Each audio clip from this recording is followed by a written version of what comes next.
Mhm.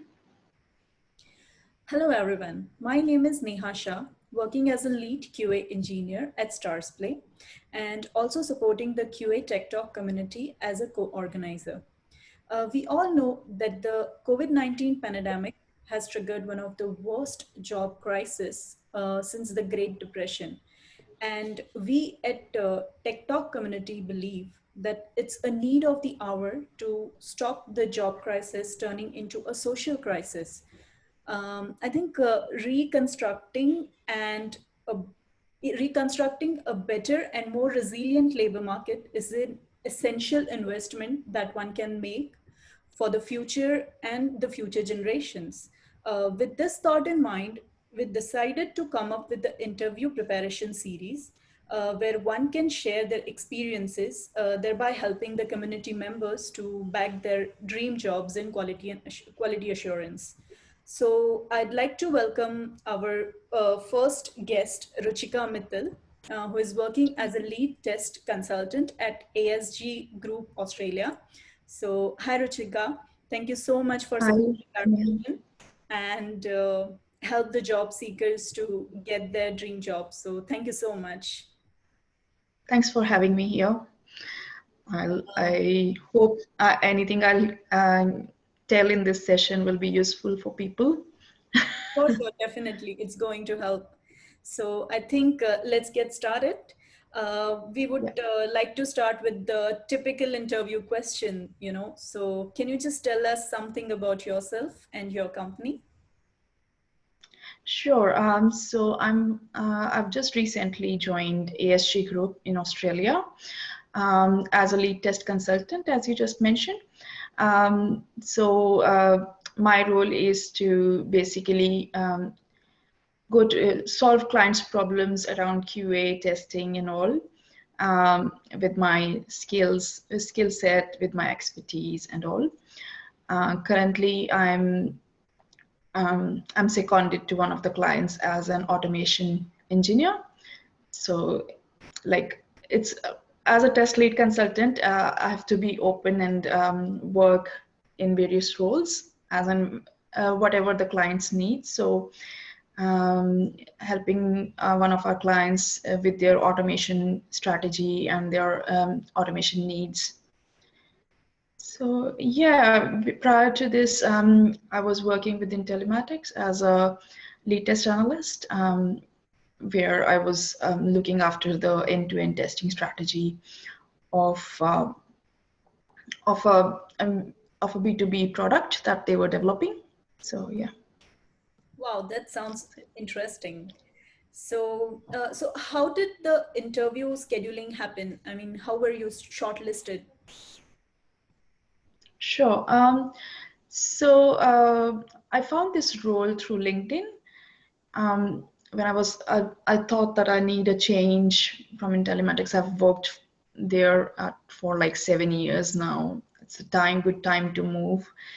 Market was good as well. So I found a few roles that I felt that I'm interested in. So I applied for them through Seek, through LinkedIn. Um, I checked with the people who were working there as well, people I knew, I'd met in the past. I checked with them, like, tell me a bit about the role. So they told me, and went through a bit of referral process as well, because I asked them, companies generally do have the referral process, referral schemes and all. So it was like, okay, I'll refer you. I know that you're good. So I was like, okay, let's do it. So he referred me, and then I got a call from HR. They asked me a bit about myself, about the role that I'm doing, and like salary expectations and all those sort of things, and about my interests and my career aspirations and all. So it all worked out well, and then they set up the technical interview for me. So I went through like a couple of rounds of interviews. After that HR round, um, and yeah, so I got the interview scheduled the week after. Um, had the technical interview, took some time to for them to provide feedback on that, and then had the like managerial behavioral interview with the manager, hiring manager, which again was like an hour sort of session, and then they took a week to get back to me, and here I am. Wow. First of all, congratulations for the job hunting, Thank you. the experience. I mean, it's very difficult, during this time, especially to get a job and, to get shortlisted. And of course, it would be helpful for our viewers to know that, don't hesitate when you feel that, someone can recommend you for a company. So please go ahead Yeah. and, just talk to people about it. So that's Yeah, definitely, sometimes yeah. yeah, sometimes it also helps to like, if you see a job ad, it also helps to call the like person who has put in the job ad. So like you can contact them through LinkedIn and all, connect to them, ask them more about the role. It shows that you are interested, and it keeps them at the front of their mind as well. Like, oh yeah, that person, and they had that skill set and might be interested in this role. So it gives you more chances, I guess, to get hired. True, very true. So I think you have just briefed us about the entire interview process. So let's go into detail of each one of it so that we get more True. insight on how the interview went through and all. Okay. So what was exactly the roles and responsibility of your position?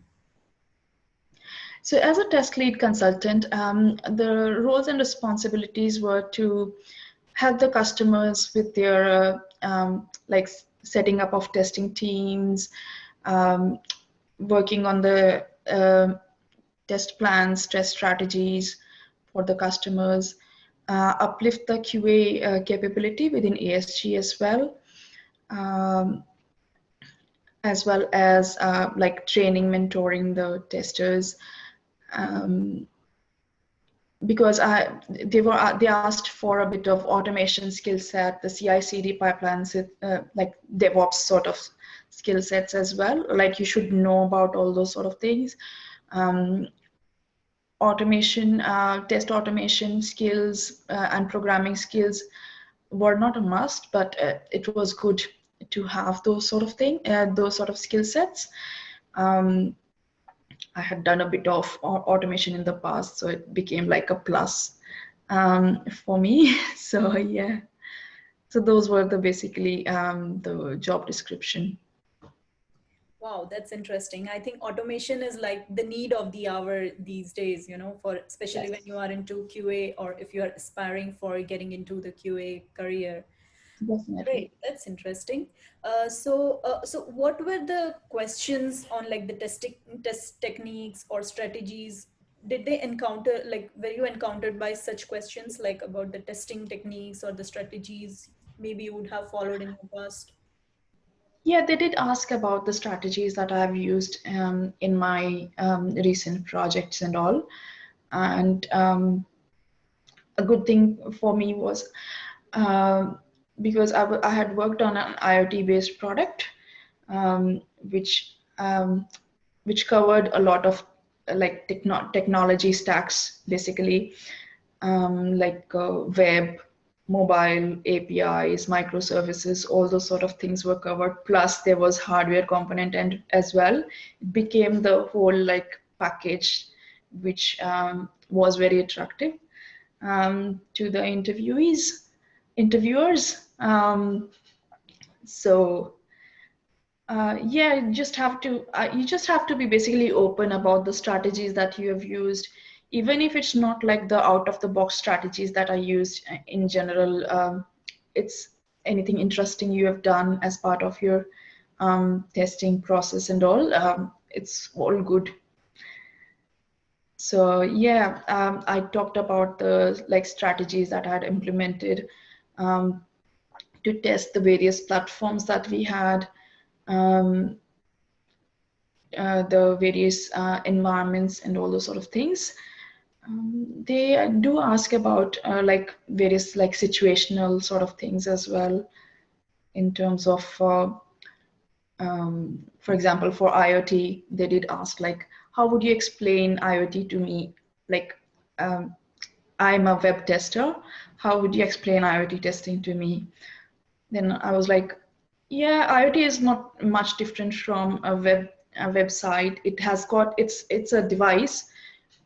It's just a device which has got various components, like it has got modem, it's got GPS, it's got an application layer which integrates with all those components and reads the data from the thing that that device goes on, and translates it into whatever format the device supports, and sends it over the air to the server. So similar, it's not much different. So just try to like make it simple for the other person to understand, and yeah. Wow, that's interesting. Even I got to know about IoT today, you know, so thanks to you. Is it like a service-based company or a product-based company? AHG is a service-based company. So it's a consulting company which provides services, the QA services, dev services. So there are various components. They provide data analytics as well. So all those sort of services to customers. Okay, and were there any questions about from like a technical point of view, like into more technical when you said about, of course, you mentioned to them what is IoT in a layman language and all, but how was it for from the technical point of view? Yeah, they did ask technical questions as well. For example, like about the automation process and all, like what sort of automation have you done in your recent products. So I did tell about the like the end-to-end API automation using Postman and all those sort of things. So like Cypress for web and all that, whatever I had done in the previous role. Then they asked about the frameworks that I had used. And like in terms of like the database query languages and all those sort of things, like SQL, NoSQL, all those sort of things were asked. In terms of DevOps, also they asked like, have you set up your pipelines yourself? Did you work in an environment where the testing was a part of the CI/CD pipeline? And also, yeah. There were quite a few technical questions asked. And yeah, I just told them about how we did things, like for automation, as I mentioned, I'd used Postman and Cypress for web. Excuse me. And because I'd worked in the AWS environment, told them about the CI/CD pipelines that we had used, and the way I had set up a few pipelines of my own as well to like run the tests automatically, the performance tests and all those sort of things that we had done at Telematics. So I just talked them through whatever processes were there. Great, great. So, so when you mentioned about Postman, so were there also questions about the backend testing, like the microservices or? Yeah. Yes, Okay. there were. Because the first question they ask is like, tell us about yourself. And in that only, I mentioned all those sort of stacks that I had worked on.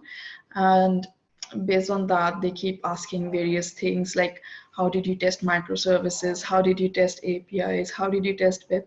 So yeah, they asked about the microservices as well.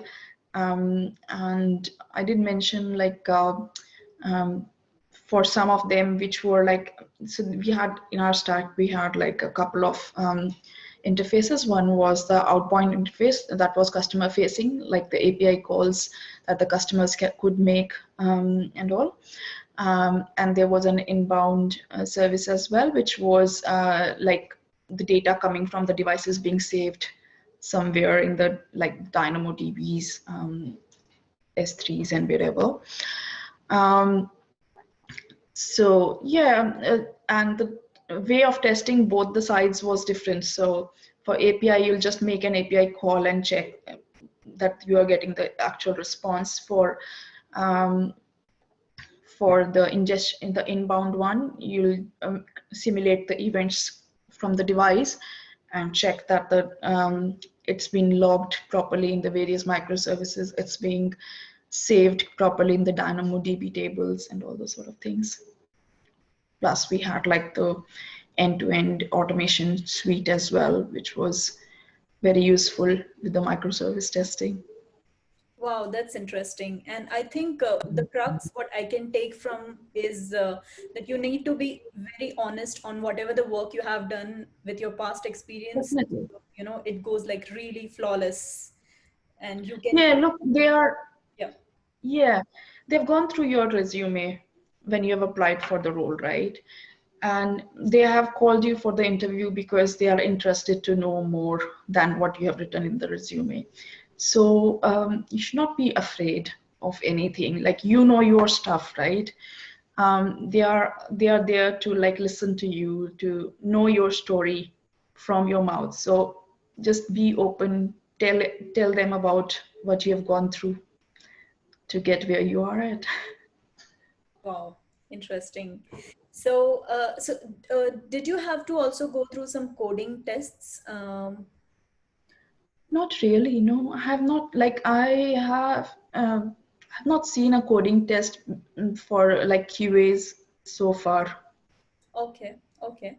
Because I have like Yeah, heard some of the companies, you know, they would ask you, or they would, when they want you to do hands-on, then they would ask you yeah. to have some sort of coding test in terms of like a REST APIs, or to, would you test some REST APIs, or, you know, front Yeah, ends? I guess because I was going for like more of a test lead sort of role.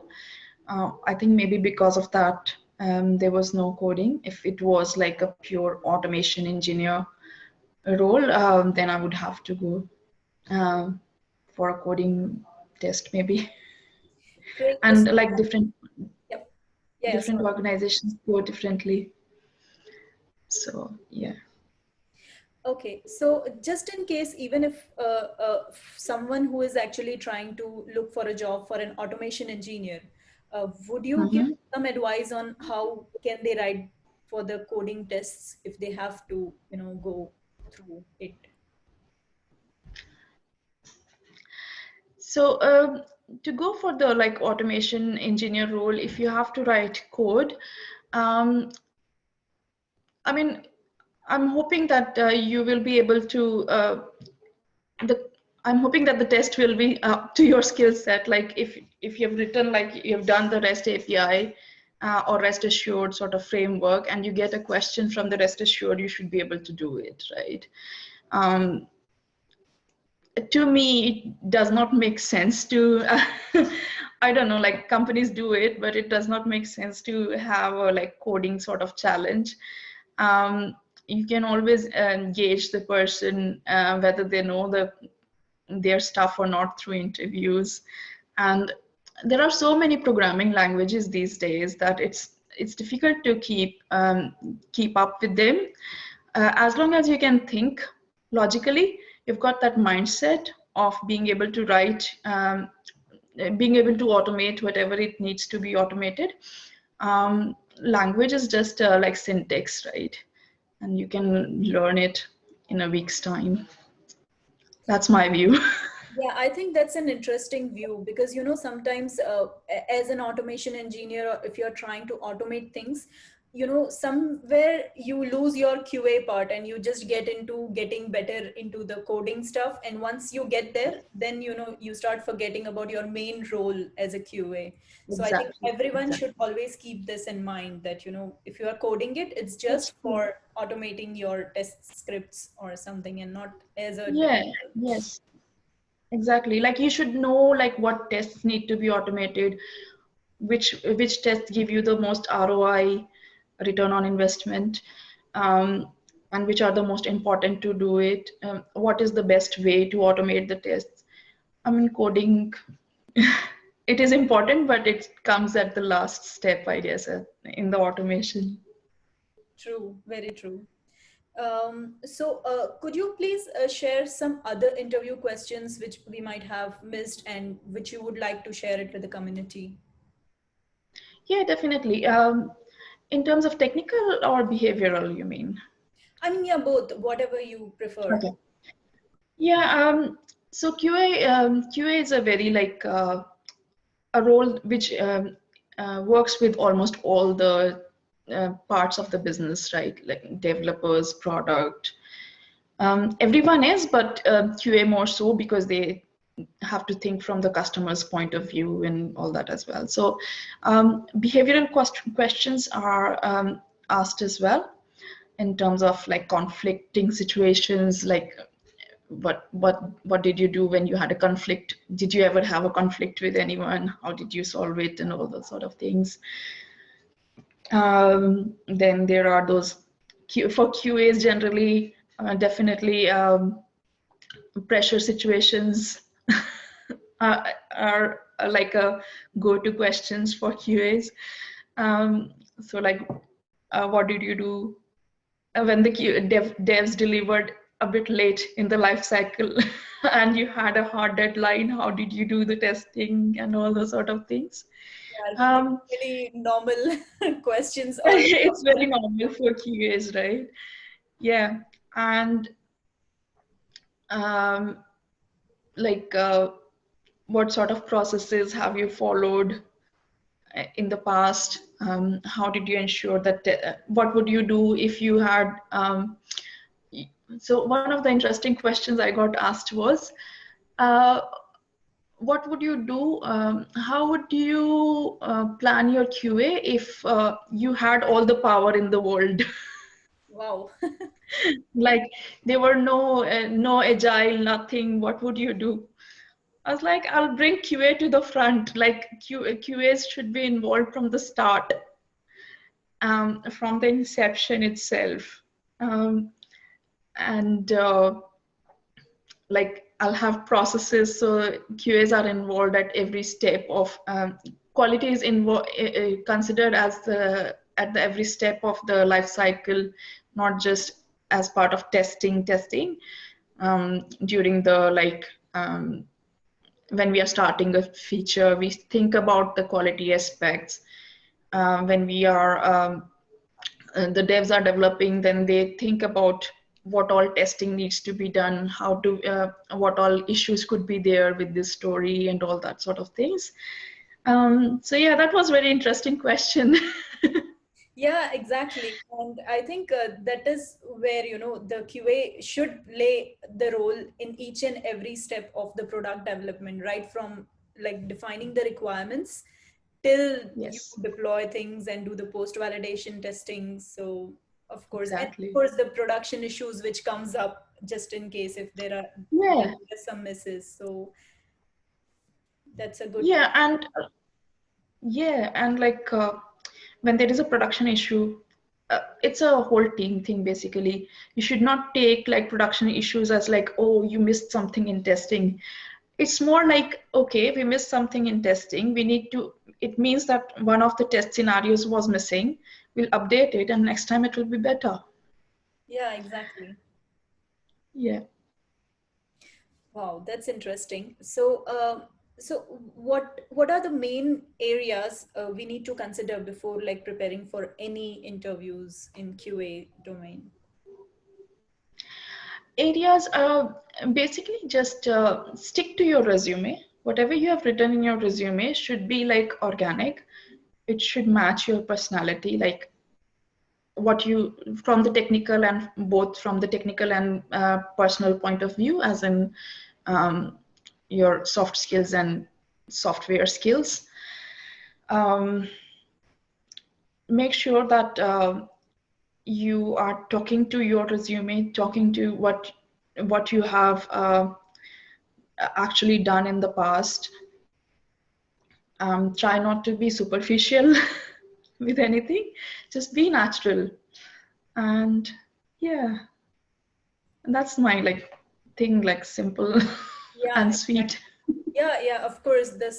These things are very important when you just go for an interview or you are preparing for one. So thank you so much. Sometimes people are like, okay, a job ad is asking for all this skill set.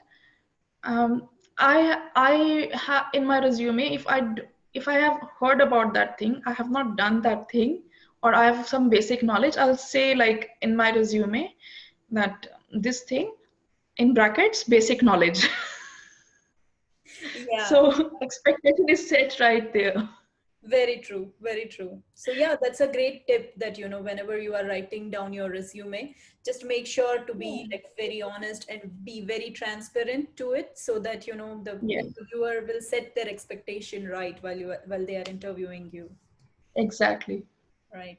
And I think apart from that, what all other tips you would like to give for the freshers and experienced candidates who are looking for a job? Sure. For freshers, in terms of QA, I guess for freshers, there won't be much expectations. I mean, they have learned programming languages. They can talk about the programming languages they have learned as part of their course, whatever engineering or masters or whatever they have done. Um, Talk about the projects, talk about the basically the other person and that is sitting to interview you. I've been on the interviewer side as well, and they are just wanting to know more about you. They have gone through your resume. You are there because they liked your resume. They liked what they saw, and this is for freshers as well as for experienced people. um, they liked what they saw in your resume, and they're just wanting to know more about you. um, so just go there open-minded. Study about if you have done some skill sets in past and you don't remember them now, do a bit of study. If you feel that the role needs those sort of skill sets, do a bit of prep for the interview beforehand. Go through a few behavioral questions, find your stories for the behavioral questions from what you have done in the past. And yeah, that's it. Wow, that's interesting piece of advice. I'd just like to thank you. Thanks a lot for taking out time and sharing your experience. I'm sure it is going to help so many people aspiring jobs in QA. So thank you so much, Ruchika. Thanks, Neha. Thanks for having me here.